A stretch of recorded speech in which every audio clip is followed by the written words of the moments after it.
On Friday morning, the market thought the war was bending toward peace. Abbas Araki announced that the Strait of Hormuz was open again to commercial shipping. Oil fell fast. Stocks jumped. Donald Trump went online and wrote one word in capital letters: thank you. That is the image I want you to start with, not a conference room, not a ceasefire document. The President of the United States thanking Iran after weeks of bombing threats and blockade pressure. Because Iran said the world's most important energy choke point was open again. If you froze the story right there, you could tell yourself a very comforting lie. America applied pressure. Iran blinked. The blockade worked. Diplomacy is back. The crisis is finally moving in the right direction. But the real story did not happen in that first wave of optimism. The real story happened in the hours that followed.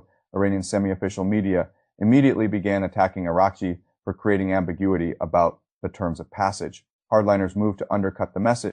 The Revolutionary Guard publicly stripped Trump's words of credibility. By Saturday morning, the strait was effectively back under tension. Gunboats fired near tankers. A container ship was hit off Oman. The same Iranian system that had just signaled escalation was suddenly sending the opposite signal. And then, almost as quickly, Tehran was talking again about progress in negotiations. So what are you looking at? Confusion, chaos, diplomatic theater. I think you are looking at something more precise than that. 3 weeks ago, when Trump announced the blockade of Iranian ports, I said the blockade would not bring a peace deal closer. I said it would do the opposite. I said it would strengthen the Iranian faction least interested in compromise, wreck the credibility of the diplomatic faction trying to keep talks alive, and give China even more room to become the silent structural winner in the background. That is exactly what happened. And the reason it happened matters much more than whether I happened to predict it, because the mechanism was visible from the beginning. The real story is not that the blockade failed to force peace. The real story is that the blockade triggered what I would call a pressure inversion. A pressure inversion is when a coercive move aimed at breaking your opponent ends up strengthening the part of your opponent that most wants to resist you. That is the key to everything you have watched over the last 72 hours. Start inside Iran. The Iran you see in the headlines is treated like one actor, but in practice, it is at least two overlapping power centers. Moving on the same state, there is the Iran of Araki, the diplomats, the negotiators, the people who know the economic damage is real, who know another round of bombing will be worse than the first, who know the country needs an exit before the ceasefire window closes. And then there is the Iran of the Revolutionary Guard, the hardliners, the men whose entire political argument rests on the claim that America cannot be trusted, that negotiation only invites more pressure, that every concession is read in Washington as weakness, and that survival comes from resistance, not compromise before the blockade. The diplomatic faction still had an argument.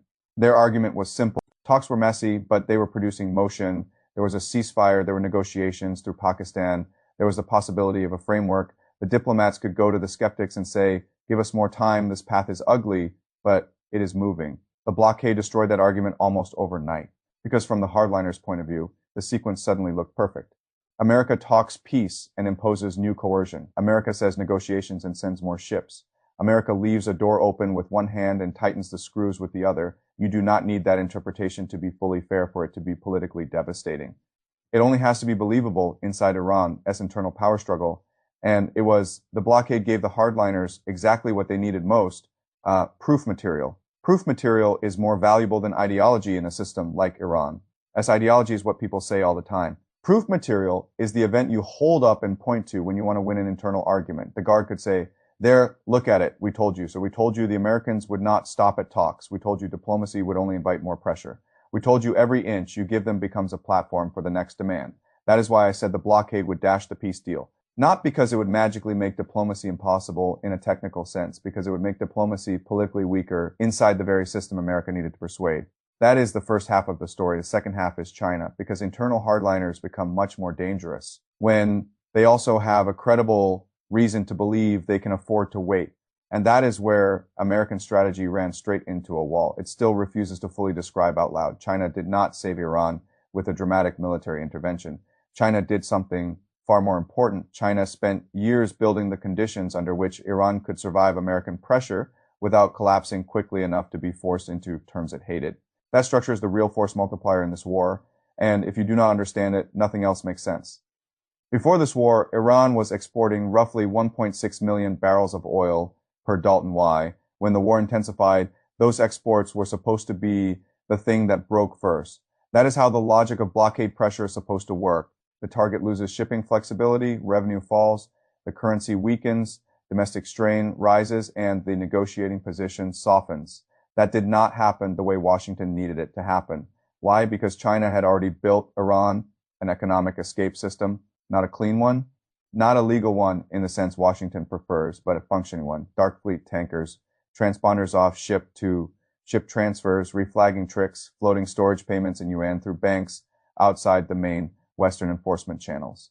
Chinese teapot refineries willing to process cargoes the major global system would rather pretend not to see this network was not built in response to the current war. That is the point. It was built during the sanctions years so that when a larger crisis came, Iran would not face American pressure alone inside the American-designed financial system. The war did not create the system, it exposed it, and once that system was visible, the blockade became something very different from what Washington advertised. A blockade that does not cut the target S-core revenue stream is not decisive pressure.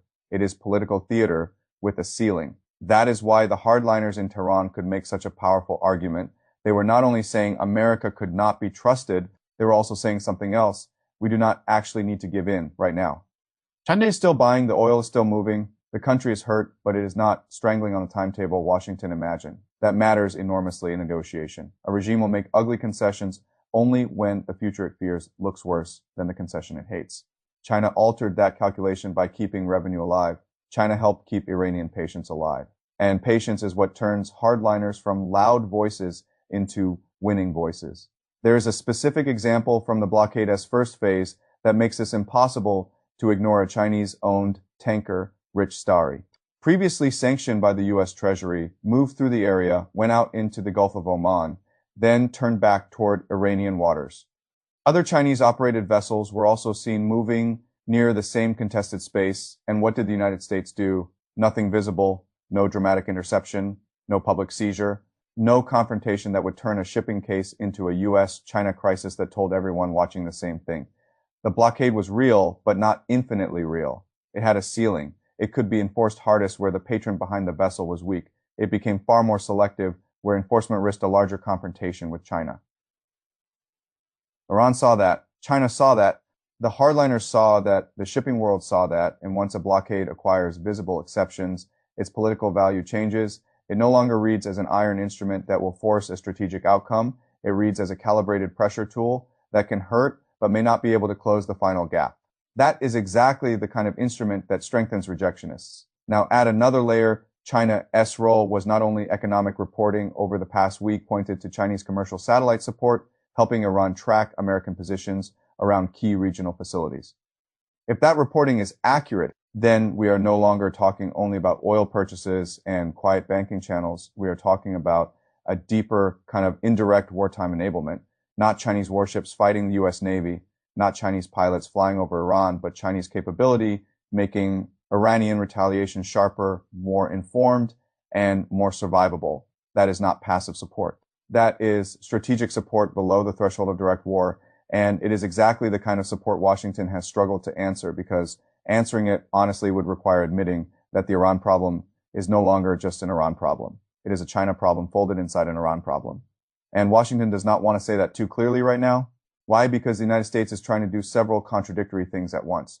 It wants to pressure Iran, wants to keep global energy panic from exploding domestically.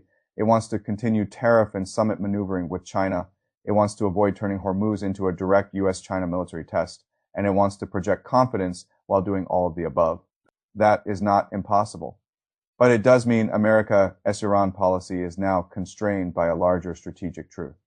It cannot fully confront China's role in this war without destabilizing several other priorities it considers vital. China knows that. And once China knows that, China's leverage multiplies without Beijing ever needing to make a dramatic move. That is the deeper structure here. The public stories about Iran opening and closing Hormuz, about Trump's posts, about tankers, about threats, about Wednesday's ceasefire deadline. The real story is about which country has spent the longest time building position before the crisis hit. And the answer to that question is not Iran. It is not America. It's China. China has been playing this as a positional game, not loudly, not theatrically, like a chess player improving squares before the board catches fire. Oil purchases that keep Iranian revenue alive, payment channels that soften sanctions, shipping networks that blur enforcement, satellite support that sharpens Iranian visibility, UN veto power that blocks international consensus when needed. trade leverage with Washington that makes direct American escalation against China more expensive piece by piece. China placed constraints on American options before Washington fully admitted those options were constrained. That is why the blockade produced the exact opposite of what it was supposed to produce. It did not isolate Iran from its fallback systems. It advertised that those fallback systems were working. And once that became clear, the diplomats in Tehran lost ground to the men who had always said resistance was safer than trust. This is also why the last few days have looked so contradictory on the surface. One faction wants a deal. The other wants to bargain from a posture of resistance if it wants a deal at all. One faction opens Hormuz. The other narrows the meaning of that opening. One faction talks progress. The other fires near ships. That contradiction is not random. It is what internal power struggle looks like when outside pressure lands unevenly. If the blockade had truly cut Iran's economic oxygen, the diplomats would have had the stronger case. Instead, the blockade raised the political temperature while China kept enough oxygen flowing for the hardliners to say, wait, hold the line, do not cave yet. That is the whole mechanism. Now look ahead to the ceasefire deadline. There are really only three paths. The first path is a narrow deal. Talks continue. Some face-saving language is found. Both sides claim partial victory.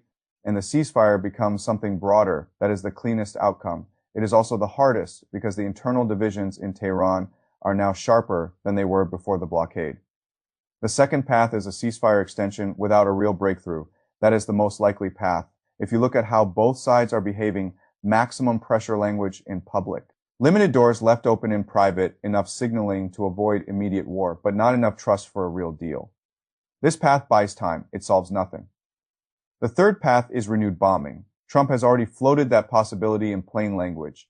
If talks fail, the blockade stays, the internal Iranian fight hardens, and the military track restarts. That path is the most dangerous, not only because of what happens in Iran, but because every extra day of conflict gives China more opportunities to keep doing exactly what it has been doing, helping Iran survive without ever crossing the line into open war with America.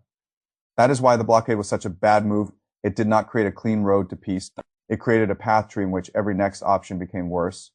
The deal path got politically weaker inside Tehran. The extension path became more likely, which helps China. The renewed war path became more plausible, which also helps China and Russia by stretching American attention, distorting energy flows, and forcing ugly policy compromises elsewhere. There is one detail from the last week that makes this even more revealing. On the same day, Iran's foreign minister was trying to sell the idea of Hormuz reopening. Washington eased restrictions to allow more sanctioned Russian crude onto the market because the energy squeeze from this war was becoming too expensive to ignore. Think about what that means.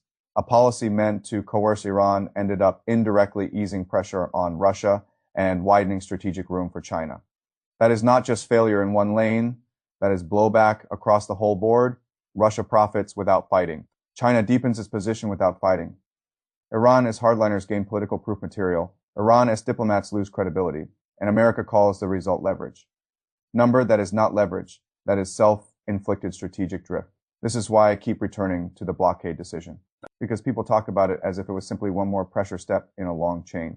It was not. It was the moment Washington turned a difficult negotiation into a credibility crisis inside Tehran, while failing to cut the external support structure that made Iranian resistance viable. Once those two things happened together, the outcome was always going to lean in the same direction, not toward a clean peace, toward fragmentation, extension, and deeper Chinese advantage. That is exactly what we are watching now. So yes, I said the blockade would dash the peace deal. Iran called it stupid. China proved why that judgment made structural sense, and the lesson here is bigger than this war.